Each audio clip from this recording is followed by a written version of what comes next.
The बेडीज classroom. तो कैसे हैं आप सब? आई होप आप सब बहुत अच्छे होंगे और अपनी पढ़ाई अच्छे से कर रहे होंगे। हमने पिछली वीडियो में डिस्कस किया था कि C++ क्या होते हैं, उसके फीचर्स क्या होते हैं और C++ कैरेक्टर सेट क्या होते हैं।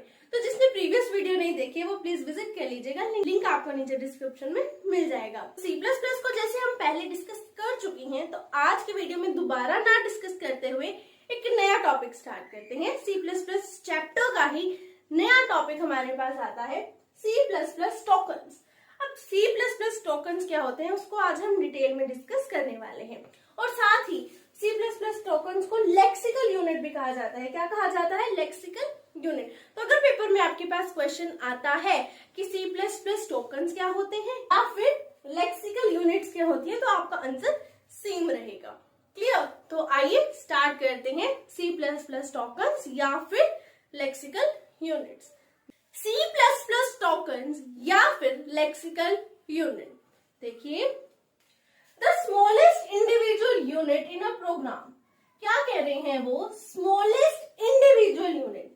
जब आप किसी भी प्रोग्राम में एक स्मॉलेस्ट बट इंडिविजुअल यूनिट का यूज करेंगे तो वो क्या बन जाएगी? टोकन बन जाएगी। जब आप किसी स्मॉलेस्ट बट इंडिविजुअल यूनिट को किसी भी प्रोग्राम में यूज करते हैं तब वो क्या कहलाएगी? टोकन कहलाएगी या फिर वो लेक्सिकल यूनिट कहलाएगी। क्लियर?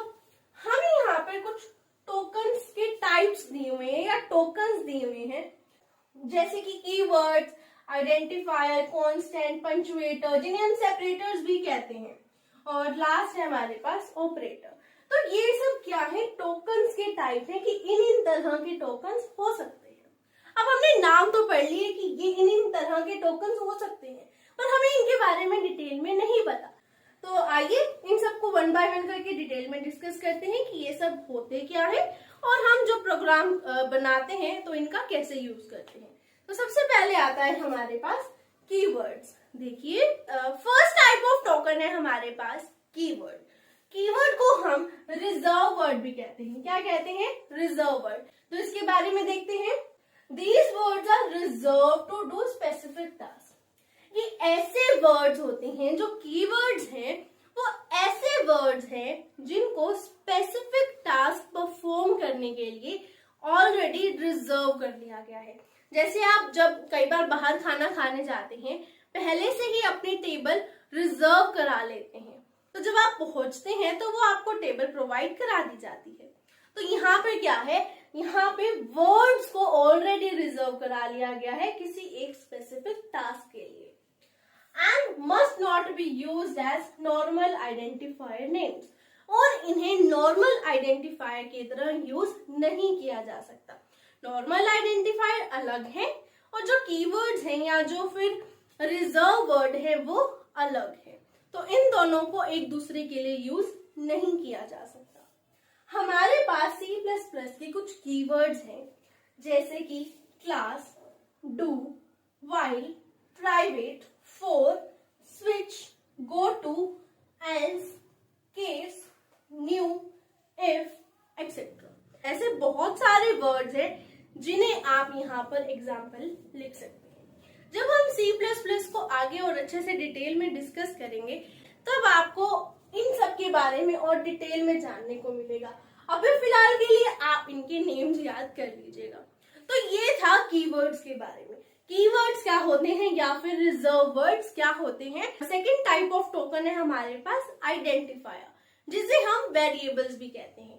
देखते हैं आइडेंटिफायर्स। आइडेंटिफायर्स क्या हैं? आइडेंटिफायर्स को हम वेरिएबल्स भी कहते हैं। अब ये क्या है? ध्यान से देखिए, ये क्या है? Fundamental building blocks of a program and are used to give names to the variables, functions, arrays, object and classes. ये हमें क्या कह रहे हैं? ये कह रहे हैं कि जो वेरिएबल्स हैं या फिर जो आइडेंटिफायर्स हैं वो क्या है? Fundamental building blocks of a program. Blocks, अब हमें पता है कि ब्लॉक्स क्या होता है। जब हम किसी भी चीज की कलेक्शन करते हैं, एक ग्रुप बना लेते हैं, तो वो क्या बन जाता है? ब्लॉक बन जाता है। तो ये क्या है? Fundamental building block of programs है। और ये किस लिए यूज किया जाता है? It is used to give names to variables, functions, arrays, object, classes and etcetera. Clear? तो ये हमें पता चला आइडेंटिफायर्स के बारे में। अब हमने ना इसके कुछ रूल्स दे रखे। वो रूल्स क्या कहते हैं, देखिए, it is a collection of letter, digits and underscore. हमने ऊपर पढ़ा कि ये ब्लॉक्स हैं, fundamental building blocks of program है। ब्लॉक्स क्या है? कलेक्शन है। तो कलेक्शन में आप क्या लेंगे, किन किन चीजों को कलेक्ट करेंगे? आप कलेक्ट कर रहे हैं लेटर्स को, डिजिट्स को और अंडरस्कोर। क्लियर? सेकेंड वो क्या कहता है, the first character must be a letter. जो आपका फर्स्ट करेक्टर होगा किसी भी प्रोग्राम का, वो क्या होना चाहिए? वो लेटर होना चाहिए। Clear? Upper case and lower case letter are different.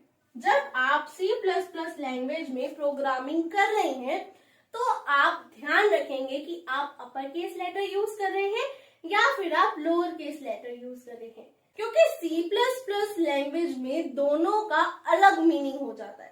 Upper case different terms में यूज किया जाता है और लोअर केस डिफरेंट टर्म्स में यूज किया जाता है।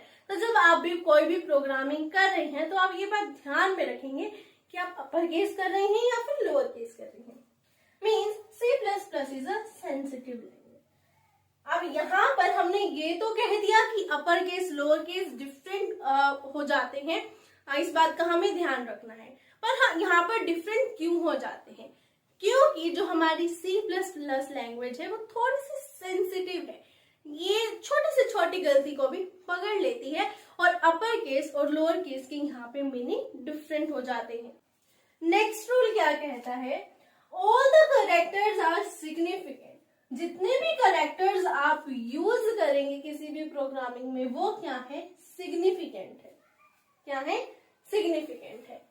Some operating system impose a restriction on the length of the identifiers. It varies from version to another. ये क्या कह रहा है? ये कह रहा है कि जो भी कैरेक्टर्स आप अपने प्रोग्रामिंग में यूज करेंगे वो सिग्निफिकेंट होनी चाहिए। पर साथ साथ वो ये भी कहता है कि जो ऑपरेटिंग सिस्टम है वो रिस्ट्रिक्शन लगा देता है आपके प्रोग्रामिंग की लेंथ पर। अब ऑपरेटिंग सिस्टम रिस्ट्रिक्शन क्यों लगाता है? क्योंकि जब आप प्रोग्रामिंग करते हैं तो वो रिलेट करता है ऑपरेटिंग सिस्टम से, वो कनेक्ट करता है ऑपरेटिंग सिस्टम से, क्योंकि जो प्रोसेसिंग की जाएगी, जो स्टोरेज होगी, वो किस में होगी? ऑपरेटिंग सिस्टम में होगी। तो ऑपरेटिंग सिस्टम कई बार रेस्ट्रिक्शन लगा देता है आपकी प्रोग्रामिंग की लेंथ पर। अब ये जो रिस्ट्रिक्शन है वो डिपेंड करती है कि आपका ऑपरेटिंग सिस्टम किस वर्जन से बिलोंग करता है, किस वर्जन का है। ये जो रिस्ट्रिक्शन है वो वर्जन टू वर्जन डिफरेंट हो सकती है। तो इस पॉइंट पे वो सिर्फ यही बताना चाह रहा है। नेक्स्ट है, reserve word can not be used as name of variables and identifiers. जब हमने कीवर्ड्स या रिजर्व वर्ड में पढ़ा था तो हमने यही देखा था कि जो रिजर्व वर्ड है उनको हम वेरिएबल्स में यूज नहीं कर सकते, नॉर्मल आइडेंटिफायर की तरह यूज नहीं कर सकते। वो यहाँ पे भी यही कह रहा है कि जो रिजर्व वर्ड है उनको आप आइडेंटिफायर्स या फिर वेरिएबल्स की जगह पर यूज नहीं कर सकते। तो ये थे कुछ rules regarding identifiers and variables. Identifier और वेरिएबल की कुछ एग्जांपल्स हमें यहाँ दिए हुए हैं, जैसे कि num, number, sum, average, big, size, value, total etcetera. तो ये था आइडेंटिफायर्स या फिर वेरिएबल्स के बारे में। नेक्स्ट है हमारे पास third type of tokens, that is constant. Constant को हम कहते हैं literals. These are the items which cannot be changed during the program execution. ये ऐसे आइटम्स हैं, मीन्स कांस्टेंट ऐसी आइटम्स हैं जो आप प्रोग्राम एग्जीक्यूशन के दौरान चेंज नहीं कर सकते, which cannot be changed during the program execution. Its value is set when program is written and it retain its value throughout the program existence. वो कह रहा है कि जो भी आपने आइटम यूज करी है उसकी वैल्यू पहले से ही सेट कर दी गई है। अब जो भी वैल्यू सेट करी गई है वो throughout the program existence वो सेम ही रहेगी। जब तक उस प्रोग्राम प्रोग्राम की एग्जिस्टेंस रहेगी वो वैल्यू सेम रहेगी, उस वैल्यू को प्रोग्राम एग्जीक्यूशन के टाइम पर चेंज नहीं किया जा सकता। Clear? There are several types of constant according to their values. Values के अकॉर्डिंग कांस्टेंट के बहुत सारे टाइप। देखो, सबसे पहले हमारे पास कांस्टेंट। कांस्टेंट को हमने 2 पार्ट्स में डिवाइड किया, numeric constant and character constant. Clear? क्या हमने डिवाइड किया कांस्टेंट को? Numeric constant and character constant. उसके बाद जो न्यूमेरिक कांस्टेंट था हमारे पास, उसको हमने फर्दर 2 पार्ट्स में डिवाइड किया। कैसे किया? Integer and real. अब जो इंटीजर है उसमें इंटीजरल वैल्यू आएगी। इंटीजर में क्या आ जाएगा? जैसे -11 इज इक्वल टू 13, 0, 18, कुछ भी आ जाएगा इंटीजरल वैल्यू, तो वो क्या हो जाएगी? Integer constant. उसके बाद है रियल कांस्टेंट, जो भी उस टाइम पे जब आप प्रोग्रामिंग कर रहे हैं उस टाइम पे जो वैल्यू फ्लोट होगी वो रियल कांस्टेंट होगी। उसके बाद हम आ जाते हैं कैरेक्टर कांस्टेंट पे। जो कैरेक्टर कांस्टेंट है उसको हमने फर्दर 2 टाइप्स में डिवाइड किया, single character constant and string constant. Single character में क्या आ जाएगा? जो सिंगल कैरेक्टर होते हैं, जैसे कि 1, B, 2, C, कुछ भी सिंगल। हमने कैरेक्टर सेट पिछली वीडियो में डिस्कस किया था, तो वहां से आपको कैरेक्टर सेट के बारे में तो डिटेल्स मिल जाएंगी। तब सिंगल कैरेक्टर क्या होगा? जब आप एक कैरेक्टर लेंगे। कैरेक्टर में लेटर्स भी हो सकते हैं और डिजिट भी हो सकती है। फिर आता है स्ट्रिंग कांस्टेंट। स्ट्रिंग कांस्टेंट में क्या है? ग्रुप है, ग्रुप ऑफ कैरेक्टर्स आप कह सकते हैं। यहाँ पे सिंगल था, यहाँ पे ग्रुप है। ग्रुप में क्या आ जाएगा? आप ऐड कर दे 1, 2, 3 को एक साथ, तो ऐसे कोई भी इस तरीके से बना ले, ABC बना ले, तो ये क्या है? ग्रुप ऑफ लेटर्स और ये ग्रुप ऑफ डिजिट्स। तो इस तरीके से आप स्ट्रिंग कांस्टेंट बना सकते हैं। तो ये था कांस्टेंट के बारे में। आई होप आपको ये क्लियर होगा जो भी हमने कांस्टेंट के बारे में डिस्कस किया। नेक्स्ट टाइप ऑफ टोकन है हमारे पास पंचुएटर्स, या फिर हम कह सकते हैं सेपरेटर्स। देखिए, punctuator, following characters are used as separators. ये कुछ कैरेक्टर्स हैं जिनको हम पंचुएटर्स या फिर सेपरेटर्स कह सकते हैं। सबसे पहला आता है हमारे पास पेरेंथेसिस। जो ये पेरेंथेसिस है वो किस लिए यूज किया जाता है? Use for function calls and function parameters. जो पेरेंथेसिस है वो किस लिए यूज की जाते हैं? फंक्शन कॉल्स के लिए और फंक्शन पैरामीटर्स के लिए। जब भी प्रोग्रामिंग में आप कोई भी फंक्शन लगाते हैं, like void main, void main लिखने के बाद आप पेरेंथेसिस को यूज करते हैं ताकि आप फंक्शन कॉल कर सके या फिर फंक्शन पैरामीटर्स कर सके। नेक्स्ट है हमारे पास ब्रेसेस। जो ब्रेसेस है वो किस लिए यूज किए जाते हैं? Use for blocking of code having simple and compound statements. जो ब्रेसेस हैं वो आप अपने कोड को ब्लॉक करने के लिए यूज करते हैं। जब आपने वॉइड मेन का फंक्शन लिखा, उसके बाद आप ब्रेसेस ओपन करते हैं, अपनी स्टेटमेंट लिखते हैं, कोड लिखते हैं, उसके बाद ब्रेसेस क्लोज कर देते हैं। तो एक तरीके से आप अपनी स्टेटमेंट को या फिर अपने कोड को ब्लॉक कर देते हैं ब्रेसेस के बीच में।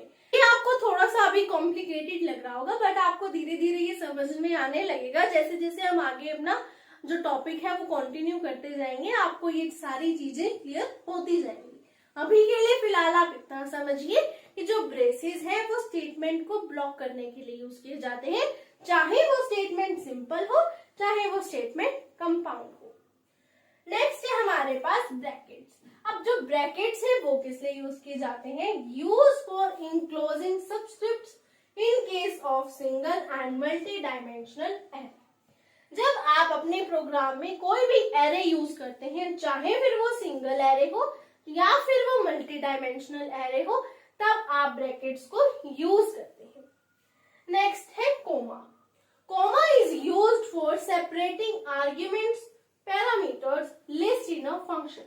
जब आप अपने प्रोग्राम में बहुत सारे फंक्शंस को एक साथ परफॉर्म कर रहे होते हैं, तब आप आर्ग्यूमेंट्स या फिर पैरामीटर्स को सेपरेट करने के लिए बीच में कोमा लगा देते हैं। तो कोमा किस लिए यूज किया जाता है? Separating of parameter list in a function. Next है हमारे पास semicolon. Semicolon is used as a statement terminator. जो सेमीकोलन है वो किस लिए यूज किया जाता है? Statement terminator. Terminator means as अलग स्टेटमेंट दिखाना।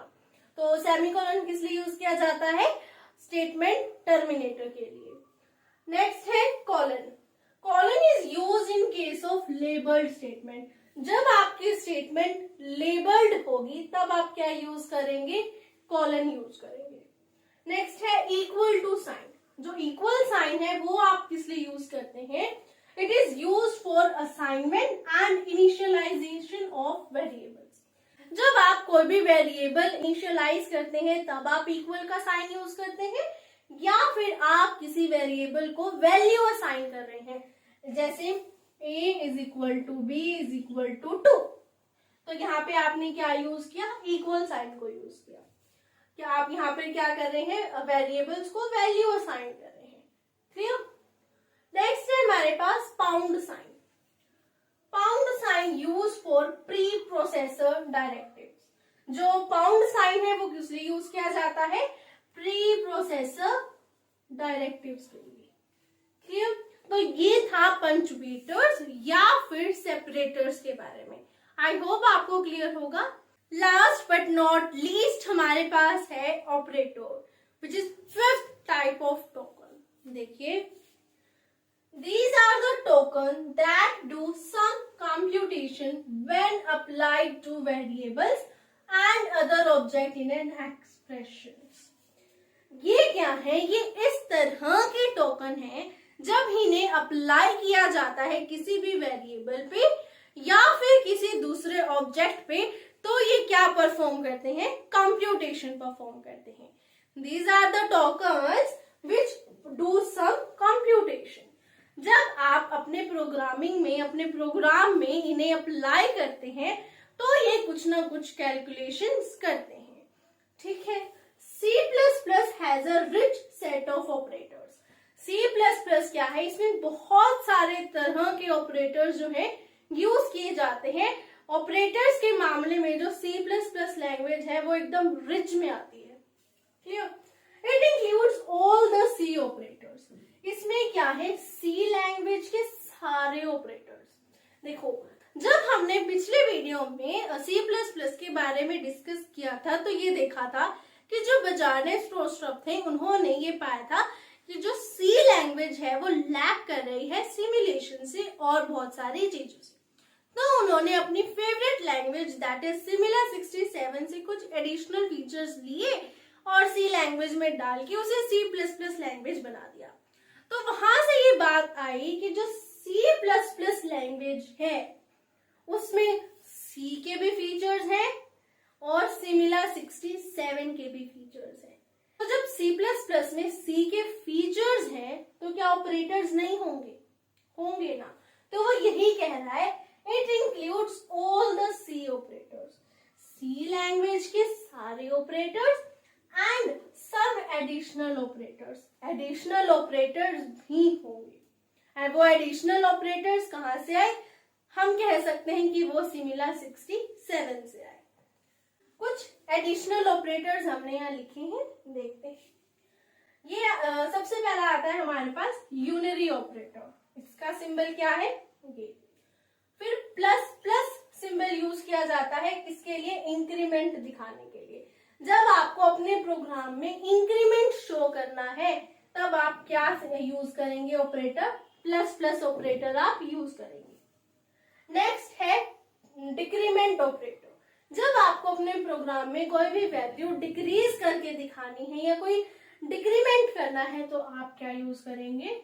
ये वाला ऑपरेटर। उसके अलावा और भी बहुत सारे हैं, plus, minus, equal to, percentage and question mark, colon etcetera. इसका हम एग्जांपल ले सकते हैं A+B। अब देखो, हमने क्या कहा था? ये ऐसे टोकन है जब अप्लाई किए जाते हैं किसी वेरिएबल पे तो कंप्यूटेशन करते हैं। हमने दो वेरिएबल लिए ए और बी, हमने ऑपरेटर प्लस अप्लाई किया इन दोनों के बीच में और हमने ए को वैल्यू दे दी 1 और बी को हमने वैल्यू दे दी 2। तो जब हमने यहाँ पर प्लस ऑपरेटर अप्लाई किया तो इसने कंप्यूटेशन करके हमें आंसर दे दिया 1 + 2 = 3। अगर हम यहाँ पर माइनस ऑपरेटर यूज कर देते a माइनस बी तो 1 - 2 हमारा आ जाता -1। तो ये था ऑपरेटर्स के बारे में। आई होप आपको क्लियर हुआ होगा कि ऑपरेटर्स क्या होते हैं। तो इसी के साथ हमारा आज का टॉपिक खत्म होता है C++ टोकन्स या फिर लेक्सिकल यूनिट्स। तो आई होप आपको आज की वीडियो पसंद आई होगी और जो भी मैंने आपको समझाने की कोशिश की है आपको अच्छे से समझ में आया होगा। अगर आपको इससे रिलेटेड कोई भी क्वेरी है तो आप नीचे कमेंट में पूछ सकते हैं। जिसने अभी तक प्रीवियस वीडियो नहीं देखी है वो प्लीज विजिट कर लीजिएगा, लिंक आपको नीचे डिस्क्रिप्शन में मिल जाएगा। तो please like, comment, share and subscribe and press the bell icon. मिलते हैं नेक्स्ट वीडियो में, तब तक के लिए बाय बाय, टेक केयर।